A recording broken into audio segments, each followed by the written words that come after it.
Assalamualaikum warahmatullahi wabarakatuh. Alhamdulillahirrabbilalamin. Wassalatu wassalamu ala asrafil anbiya'i wal mursalin wa ala alihi wa sahbihi ajmain amma ba'd. Rabbi zidni ilman warzuqni fahman.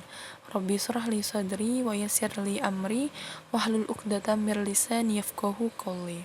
Alhamdulillah teman-teman semua, kita bisa bertemu kembali walau masih dalam keadaan online ya, pembelajaran online. Pada hari ini kita langsung masuk ke dalam pembahasan baru, materi baru yang berjudul Iman kepada Allah Subhanahu wa Ta'ala.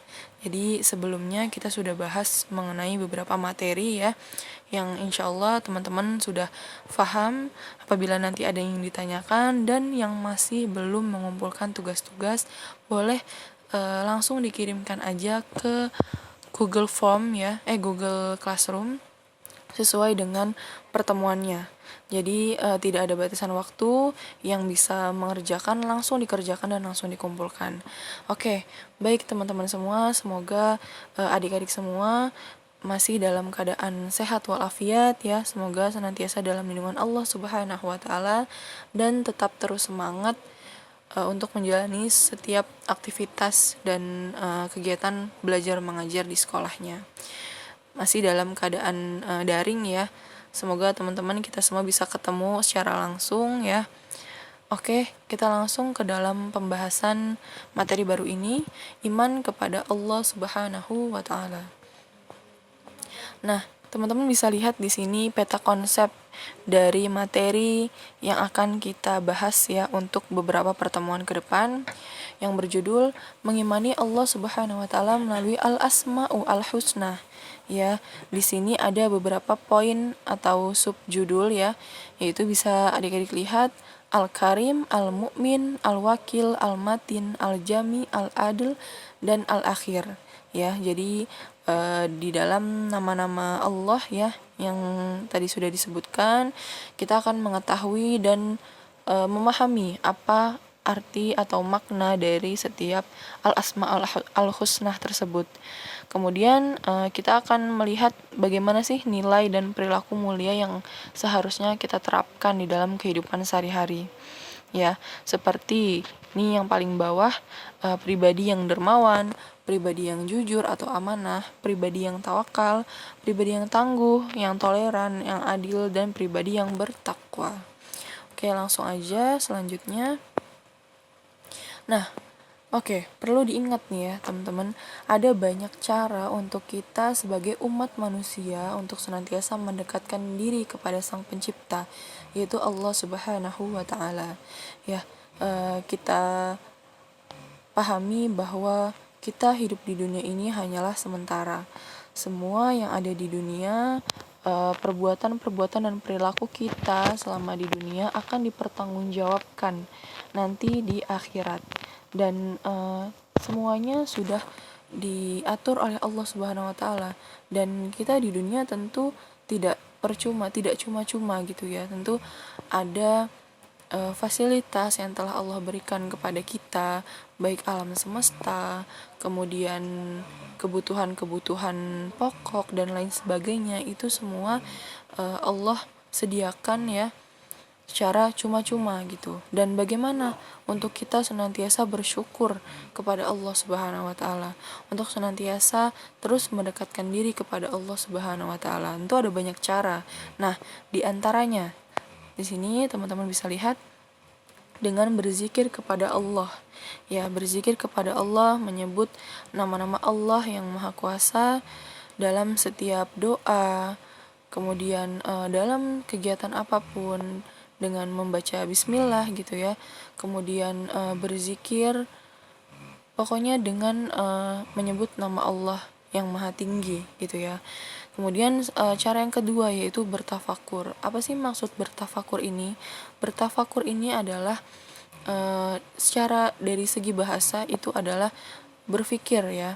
Jadi bertafakur ini dapat diartikan atau dimaksudkan berpikir mengenai kekuasaan yang telah Allah berikan kepada kita gitu ya. Merenungkan semua yang telah Allah berikan, baik kebutuhan pokok, kebutuhan jasmani, rohani, dan sebagainya gitu yang telah Allah berikan kepada kita. Dan dengan bertafakur ini kita akan merenungkan sudah berapa banyak kita melakukan semua perbuatan-perbuatan baik atau justru perbuatan-perbuatan yang buruk yang sebaliknya gitu yang senantiasa kita lakukan. Tentu dengan adanya dengan kita melakukan hal tersebut, kita akan senantiasa ingat kepada Allah Subhanahu wa taala, ingat kepada kekuasaan dan nikmat yang telah Allah berikan kepada kita. Selanjutnya yaitu beramal solih sehari-hari. Beramal solih ini adalah melakukan perbuatan-perbuatan baik gitu ya, terutama dengan beribadah kepada Allah. Saling tolong menolong, beribadah sunnah ya. Selain adanya ibadah wajib yang harus kita lakukan sesuai dengan perintah Allah, tentu kita harus senantiasa melakukan ibadah sunnah. Ibadah sunnah itu sangat rugi sekali apabila tidak kita lakukan gitu ya, tidak kita manfaatkan dengan baik kesempatan tersebut dan lain sebagainya. Ada banyak cara untuk kita bisa senantiasa senantiasa mendekatkan diri dan bersyukur kepada Allah Subhanahu wa taala. Karena hanya beribadah kepada Allah itu adalah tujuan dari hidup kita di dunia gitu ya. Jadi tujuan yang paling utama ya, yang tentunya kita sebagai umat manusia, sebagai umat Islam di bumi, tujuan kita adalah satu, yaitu hanya beribadah kepada Allah. Karena Allah itu maha mulia, maha memberi rasa aman, maha memelihara, maha sempurna kekuatannya, maha penghimpun, maha adil, dan maha akhir. Oke, kita lanjut kepada materi selanjutnya. Dalam materi kali ini kita akan lebih fokus kepada hukum tajwid dari Quran surat Al-A'raf surat ke-7 ayat 180. Oke, sebelumnya saya bacakan terlebih dahulu ayatnya. A'udzu billahi minasyaitonir rajim. Walillahil asmaul husna fad'uuhu biha. وَذَرُوا الَّذِينَ يُلْحِدُونَ فِي أَسْمَائِهِ سَيُجْزَوْنَ مَا كَانُوا يَعْمَلُونَ. Artinya, dan Allah memiliki asmaul husna atau nama-nama yang terbaik, maka bermohonlah kepadanya dengan menyebut asmaul husna itu dan tinggikanlah orang-orang yang menyalahartikan nama-namanya. Mereka kelak akan mendapat balasan terhadap apa yang mereka kerjakan. Jadi di dalam Quran surat Al-A'raf ayat 180 kita dapat mengambil kesimpulan bahwa Allah itu memiliki nama-nama yang terbaik ya, yang disebut sebagai Asmaul Husna. Jadi maka mohonkanlah kepadanya ya dengan menyebut nama-nama Allah yang terbaik, yaitu Asmaul Husna. Dan kemudian jika ada beberapa orang yang menyalahartikan nama-nama tersebut gitu ya, nama Asmaul Husna ini, maka kelak dia tentu akan mendapat balasan yang amat pedih gitu ya atas apa yang telah mereka kerjakan. Karena masing-masing kita tentu sudah ada porsinya gitu ya, sudah ada pertanggungjawaban pribadinya gitu. Oke, lanjut ke dalam hukum tajwid Al-Quran.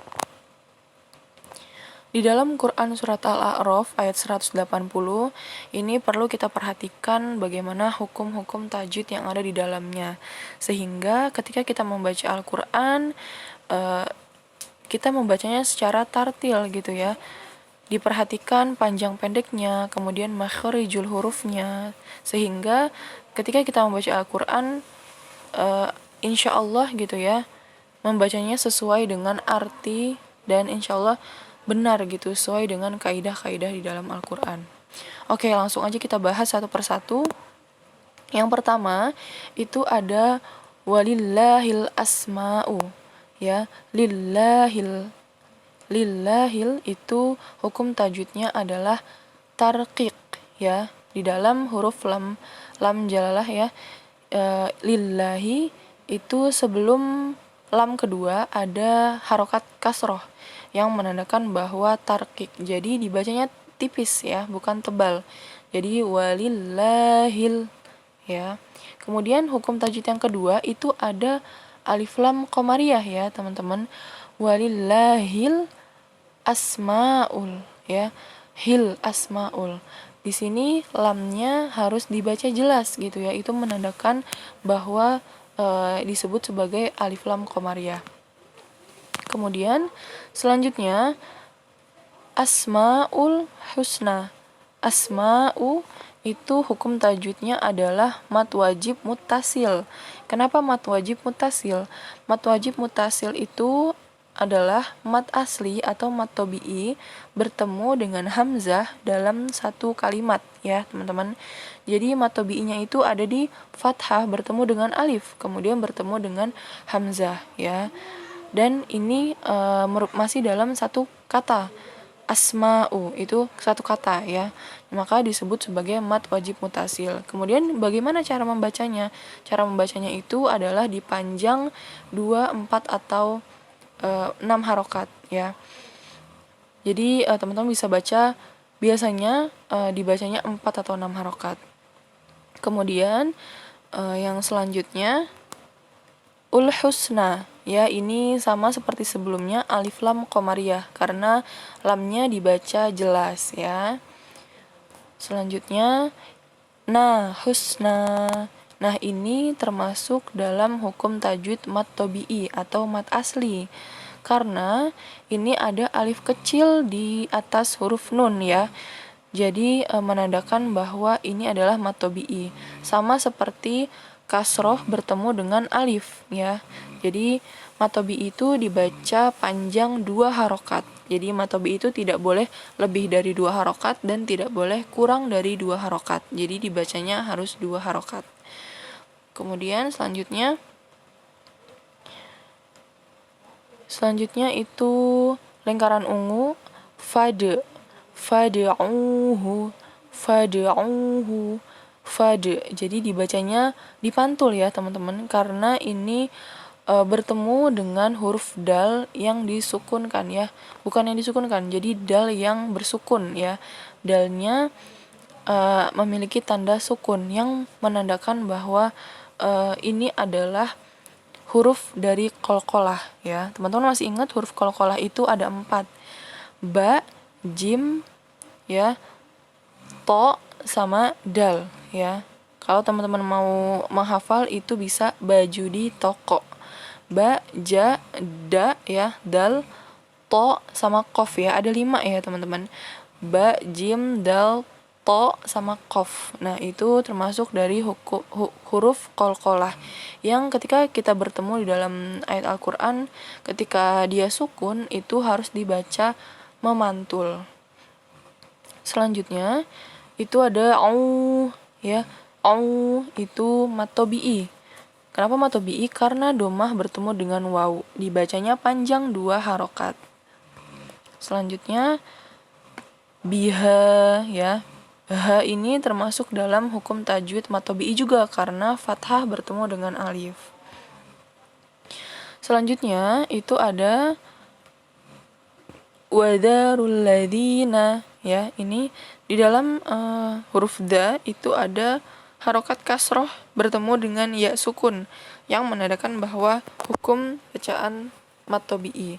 Jadi teman-teman perlu diingat dan dihafal, mad tobi'i itu tandanya adalah ketika fathah bertemu dengan alif sukun, ya kasroh bertemu dengan ya sukun, kemudian domah bertemu dengan waw sukun. Ya, itu tandanya yang menandakan bahwa hukum tajwid mad tobi'i. Dibacanya panjang 2 harokat.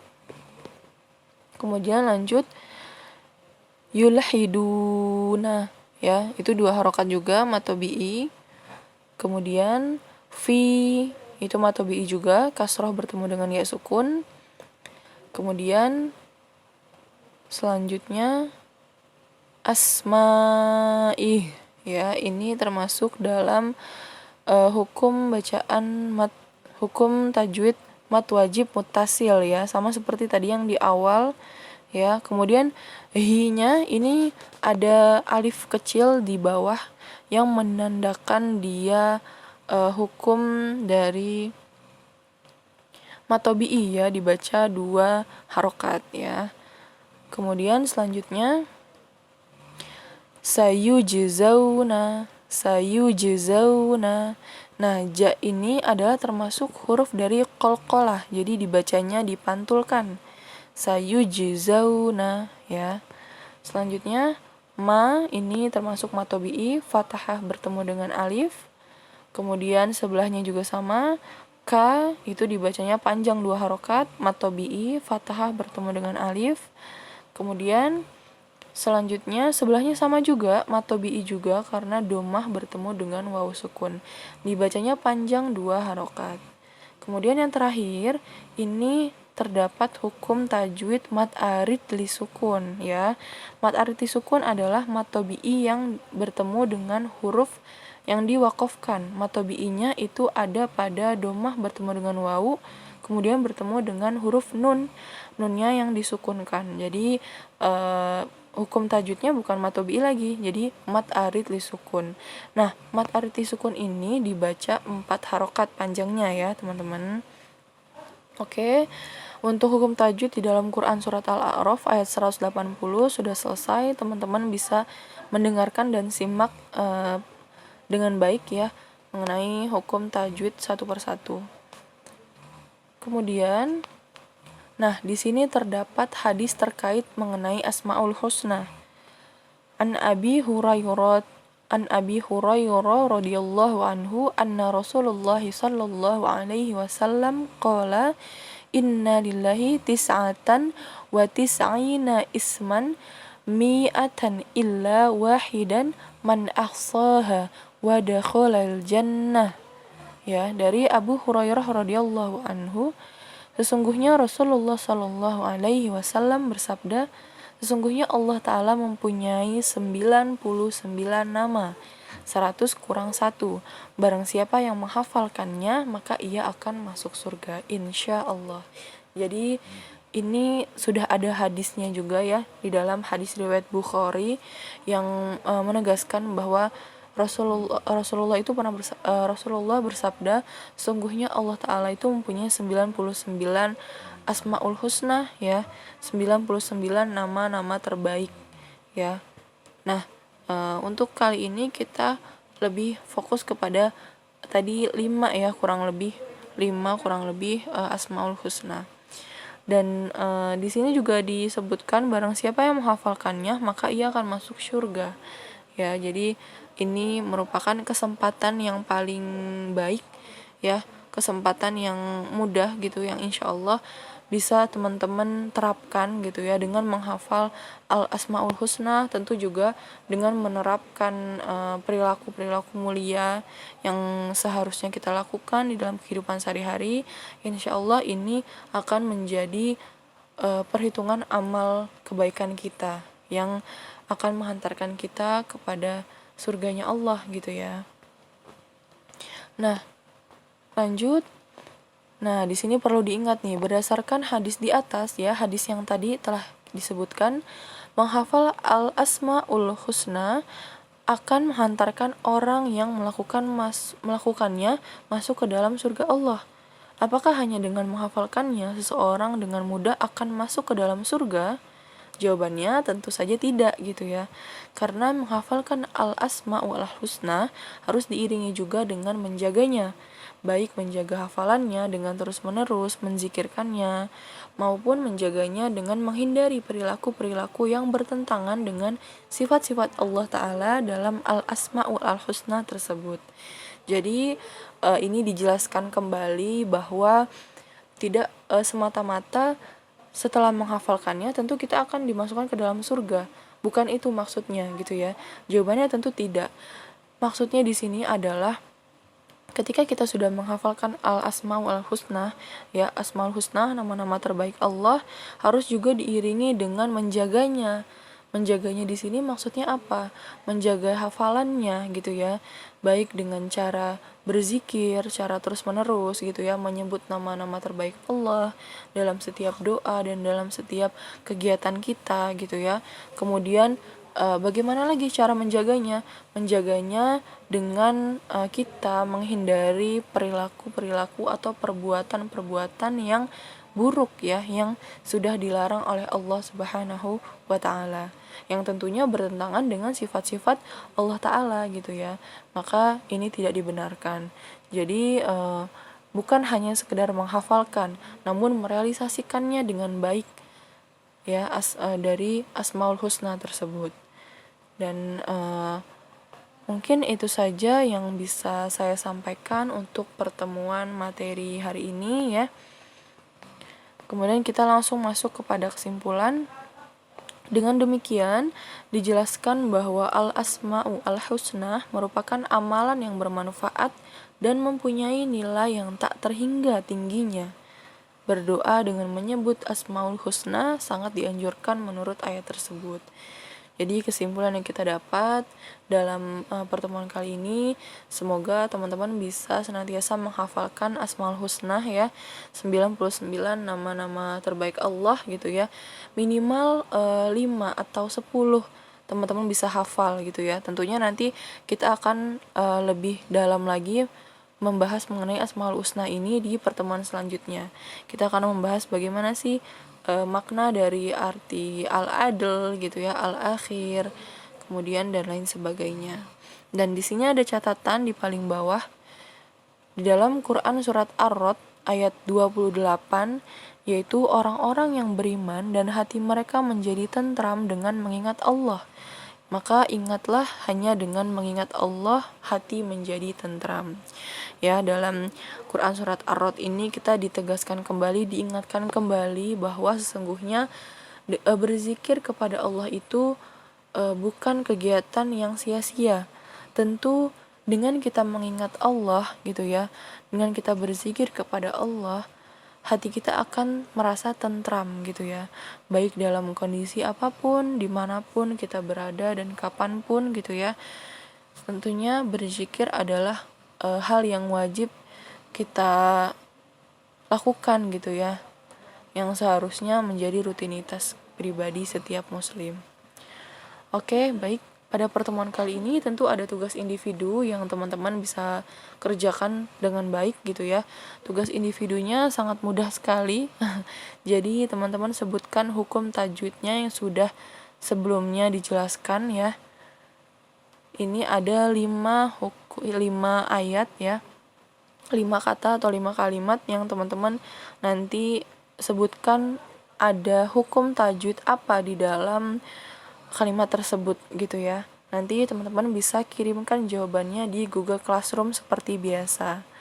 Oke, mungkin itu saja yang bisa saya sampaikan. Kita tutup pertemuan kali ini dengan membaca doa penutup majelis ya. Subhanakallahumma wa bihamdika asyhadu an la ilaha illa anta astaghfiruka wa atubu ilaik. Wassalamualaikum warahmatullahi wabarakatuh.